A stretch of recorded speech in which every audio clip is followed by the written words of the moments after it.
Agora vamos para os pontos mais importantes. Lembrando que a NR1 a gente vai falar detalhadamente, item a item desses aqui. O que é a NR1? A NR1 é um universo de possibilidades para ganhar dinheiro. Não está só aqui no PGR, ela está aqui no GRO, que o GRO é a gestão, o jeito, a maneira como a empresa vai gerenciar o risco ocupacional, e não é só PGR. Minimamente, uma empresa, para falar que ela implementou um GRO, porque o GRO você implementa, o PGR você elabora, são coisas diferentes. Implementar um GRO é colocar aquilo em prática. Elaborar é fazer um documento. Tem que ter um papel, tem que ter um documento de gaveta, se não tiver também não adianta nada. Você implementou lindamente seu PGR, fez seu GRO e seu PGR implementou. Se você não tiver o documento do PGR, não adianta nada. O PGR, você precisa de um documento impresso ou em arquivo digital, que eu vou explicar também para vocês. E para a empresa cumprir o GRO, para dizer assim, minimamente que ela implementou o GRO, ela tem que ter um PGR, um procedimento de avaliação e análise de acidentes, que é obrigatório, um plano de atendimento à emergência, um PCMSO e por aí vai. Aí vai, PCA, PPR e por aí vai. Entenderam? O tamanho do GRO é muito maior do que o PGR. E o que esse GRO fez? Nada mais do que obrigar as empresas a fazer o que elas davam pernada. E qual a vantagem para a gente nisso? Que, obviamente, a gente quer ver a vantagem, né? Não só o prejuízo. A vantagem para a gente, enquanto consultor, enquanto SESMIT. SESMIT vai... Enfim, o SESMIT vai chiar um pouco mais, porque talvez não venha em retorno financeiro. Mas como consultor, o E-Social veio para validar isso. Como assim validar? Eu pedi vocês para abrirem duas gavetas, a trabalhista e a previdenciária. A previdenciária é a do E-Social. Não tem legislação previdenciária dentro das NRs. Você não vai achar LTCAT dentro das normas regulamentadoras. Você pode ler 150 milhões de vezes que você não vai achar esse termo lá. Então, não perca seu tempo. Porque LTCAT é um termo previdenciário que está dentro da Lei 8.212, 8.213, Decreto 3048, Instrução Normativa 128, que atualizou e derrubou a 77. Ponto. É previdenciário. E o E-Social vem para o quê? Validar essas informações. Como assim? Por exemplo, o que vai no E-Social? CAT, ASO e PPP. Na verdade, tem nomes mais bonitos. Eu que faço um método mnemônico para ficar mais fácil para vocês lembrarem. CAT, evento S2210, ASO, que é o nome do evento é Monitoramento da Saúde do Trabalhador, evento S2220. Nada mais é do que mandar as informações do ASO. Se tiver exame complementar, seguido de um ASO, você manda. Se o exame complementar não tiver ASO, você não manda. O que significa isso? Todas as empresas vão ter que enviar. Mas eu não tenho risco. Vai ter que enviar do mesmo jeito. Declaração de inexistência de risco. Você vai ter que enviar o evento com código 0901001. E para isso você vai ter que ter uma declaração de risco. Você sabe fazer? Não sabe. Então paga que eu faço. Entenderam? Mais ou menos assim que funciona o mercado. E a maioria não sabe. Igual MEI. MEI é uma grande oportunidade de faturar. MEI não faz PGR. Never, nunca, foresmente. MEI não faz PGR. É forevermente. Eu falo foresmente. O MEI não faz PGR. Ponto. MEI está dispensado. O único tipo de empresa que está dispensado de PGR é MEI, porque ele tem um tratamento diferenciado. Não existe desobrigação de fazer PGR nas normas. Não existe. As empresas têm que parar de pensar assim, os profissionais de segurança têm que parar de falar isso. Existe possibilidade de um tratamento diferenciado. MEI, ME e EPP têm tratamento diferenciado. Mas, para ter direito, fazer jus a esse tratamento diferenciado, elas precisam se enquadrar em algumas condições. A primeira delas é ser grau de risco 1 ou 2. Se for MEI, ME e EPP grau de risco 3 ou 4, já está fora. 1 ou 2. E onde vê grau de risco? Para quem está começando do zero aí, que fez pós em segurança do trabalho, mas não mostraram lá, ou fez técnico em segurança também não mostraram, porque às vezes o curso não mostra. Né? Lá na NR4, no quadro do SESMIT, você olha o CNAE, que é o Código Nacional de Atividade Econômica, e vai lá na NR e olha, confere o grau de risco.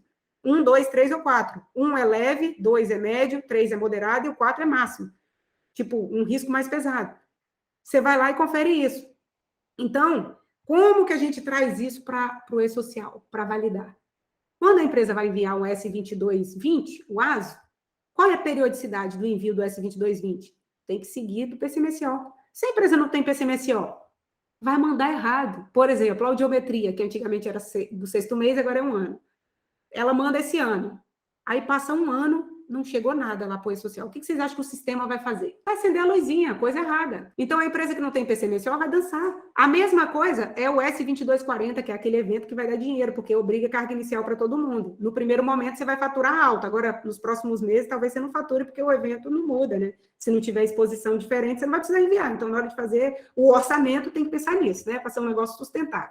E aí, você envia o S2240 do trabalhador e coloca lá que ele está exposto a ruído, por exemplo. Mas não tem audiometria. Passou um ano e não apareceu nenhum ASO de audiometria lá com o exame complementar. O sistema já vai entender. A mesma coisa é espirometria, raio-x, hemograma, todos aqueles exames que tem no anexo 1, no quadro 1 e 2 da NR7, que trata de todos os exames, e é quase que um Ctrl-C, Ctrl-V na tabela 27 do E-Social, que são o nome dos exames com os códigos, que a gente vai mostrar detalhadamente para vocês. E aí, mais um fator, aposentadoria especial. O E-Social é só para isso, para ver quem vai pagar a conta. E cobrar das empresas que estão sonegando. Essa é a palavra certa, porque tem um monte de empresa que está sonegando. Gente, qual empresa que vocês conhecem que faz LTCAT? Pouquíssimas, pouquíssimas. Até o final do ano passado, eram pouquíssimas. Ninguém estava nem aí para a Coca-Cola. Sabe como que era preenchido o PPP? Força do pensamento do RH, força do pensamento do técnico de segurança, força do pensamento do dono da empresa, do empresário ou da dona, enfim. Era isso, essa é a verdade. O PPP era preenchido nesse formato. Só que o PPP, para ser preenchido, ele precisa de um LTCAT ou de uma demonstração ambiental correspondente. O que é uma demonstração ambiental correspondente? É um PGR agora, um PCMSO, um PCMAT, um PPRA, um documento desse, mas que tem os elementos constitutivos de um LTCAT. Ou seja, tem um LTCAT dentro do documento. E aí, como é que as empresas faziam? Elas simplesmente preenchiam lá que estava assim, assim, assada, e mandavam o responsável da empresa assinar. Cadê o LTCAT? Porque não é obrigatório o trabalhador dar entrada na aposentadoria especial e levar o LTCAT. Só se o INSS pedir. E aí, o que acontecia? O tribunal, a justiça está abarrotado de processos porque as empresas não têm LTCAT e vira aquele caos. E aí, quem tinha que pagar a parte dela, a empresa que tinha que contribuir com 6, 9 ou 12%, não contribuía com nada, sendo que o trabalhador estava em condições especiais, que enseja aposentadoria, e o governo quer receber a conta, né? E essa conta vai dar muito trabalho para nós, porque essa conta vai chegar. Ainda mais agora, nesse ano, que eles deram por causa do ano político, o próximo querido que entrar para administrar nosso país vai precisar estruturar nos primeiros anos o caixa. E o que o Ministério da Economia faz? O que acontece no nosso país? Sempre. Que é do mesmo jeito sempre. Não importa se você é do lado de cá ou do lado de lá. Enfim, é sempre a mesma coisa. Os primeiros anos, chicote no nosso lombo. Chicote no lombo do trabalhador, chicote no lombo do empresário. No último ano é o quê? Farra. E coisa boa, multa adiada, E-Social prorrogado, e por aí vai. E aí a gente vai ficar se lamentando por isso? Obviamente que não. A gente vai criar meios de faturar com isso. Assim como o governo acha um jeito de faturar, a gente também. E aí, essas empresas, elas vão ter uma demanda muito grande, principalmente em 2023, para resolver esse problema. Problema principalmente de aposentadoria especial. Outro problema grande. Por que eu estou falando disso na NR1? Porque só tem um jeito de você comprovar eficiência e eficácia do EPI, é no GRO. Ruído acima de 85, a simples declaração da empresa lá no PPP não descaracteriza a aposentadoria especial. Ponto. Está escrito na IN 128, acho que o artigo é o 284. Depois eu mostro para vocês direitinho. Só que uma empresa que tem um gerenciamento de risco ocupacional assertivo, correto, ela consegue comprovar, ou seja, quase uma empresa, né, no contexto. Por que é isso, comprovar eficiência e eficácia? Nota fiscal do EPI, treinamento de EPI, guarda, limpeza, higienização, PCA, programa de gestão, PPR, monitoramento do ruído, não é só aquela avaliação que faz a cada 100 dias, manutenção de máquinas e equipamentos, tudo isso incorpora um GRO, para você comprovar que realmente aquele EPI é eficaz. Teste, porque o EPI, se o trabalhador tira lá 5 minutos na jornada, aquela atenuação já cai quase pela metade, que tem estudos para isso. Tá vendo que o simples fato da empresa dizer lá no PPP que descaracteriza, não descaracteriza, já deixaram bem claro, porque a conta vai chegar. E aí as empresas que tiverem uma gestão, um GRO bem implementado, leva no quesito menos despesa, menos gasto, e isso impacta também no PCMSO. Empresa que tem gestão de risco assertiva, GRO e PGR bem feito, faz menos exames. Vocês vão ver, são coisas que estão linkadas. Se tem um PGR ralo, que só colocou físico, químico, biológico, e isso não fez gestão nenhuma. Gestão de EPI, gestão de treinamento, tem nada articulado, e já era. Vai continuar pagando caro. Aí vocês precisam entender para vender isso. Como assim, por exemplo, menos exames? Dentro do anexo, um dos anexos da ANR, acho que é o de radiologia, por exemplo, se você tem a avaliação quantitativa, você não faz exames de 2 em 2 anos. Você faz exame de 3 em 3 ou de 5 em 5, e só vai aumentando. Se você tiver no seu PGR risco de ruído acima de 80, você faz audiometria. Se você não tiver, não precisa. Tá vendo que o PGR é o pai de todas as coisas? Então precisa ser assertivo esse PGR? Não pode ser um PGR ralo, superficial, tem que ser assertivo, tem que ser que condiz com a realidade. Quando eu digo condiz, não precisa ser nenhum documento mirabolante. Até a própria Fundacentro recomenda aquele lá de 3x3, 4x4, a matriz de avaliação. Que, já para adiantar para vocês, matriz e metodologia não é um monstro, é uma ferramenta para dizer assim, não é a empresa que decide, não é o técnico de segurança, não é o engenheiro, não é quem elaborou o PGR que decide o que tem que fazer. Quem decide o que tem que fazer é a metodologia. Então, não se preocupe que não são vocês que vão decidir, e muito menos a empresa. É a classificação de risco de acordo com a metodologia que vocês usaram. Por exemplo, vocês vão avaliar ruído. A severidade é baixa, a probabilidade é baixa. Precisa medir? Não. A avaliação quantitativa acabou, a oba-oba da avaliação quantitativa, acabou o oba-oba do exame. Aí as clínicas vão ficar um pouco mais preocupadas, né? Acabou o oba-oba do exame. Mas o que isso quer dizer? Que existem critérios para você avaliar qualitativamente também. A NR9 estabelece isso, ela já tem 2 anexos lá, avaliação preliminar. Você não precisa medir vibração assim na hora. Você vai avaliar primeiro aqueles critérios que estão lá. Depois que você avaliou, você viu que aquela avaliação não foi suficiente, aí você mede. A avaliação quantitativa é a última, até porque a avaliação quantitativa é caro, gente. Um dosímetro de ruído, R$5.000.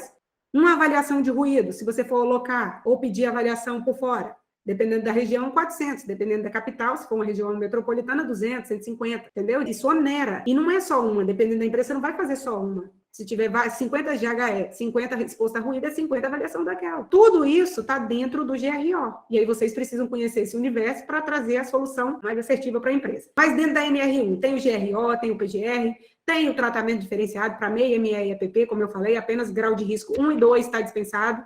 Se cumprir os requisitos que eu vou mostrar amanhã, treinamento EAD e a capacitação e a convalidação dos treinamentos entre empresas, e um ponto aqui muito importante chamado digitalização de documento e da prestação da informação digital. A gente já viu que o governo liberou um sistema para fazer declaração de inexistência de risco e PGR. Lembrando que aquele PGR lá não é para todas as empresas. Então, já podem falar aí para os colegas, não é para todas as empresas, apenas MEI, ME e EPP. E aí pode ser grau de risco 3 e 4. Não é para todo mundo. É tanto que lá do governo só está liberado para padaria e confeitaria, peixaria e açougue. Não liberou tudo ainda. Não tem todos os quinais liberados lá. A declaração de inexistência de risco, sim. Agora o PGR, não. Quem tem um sistema gratuito é o SESI, chamado SESI Facilita. Quiserem anotar aí para vocês olharem depois, que elabora PGR. Mas eu já falo para vocês, se vocês forem consultores, sai fora.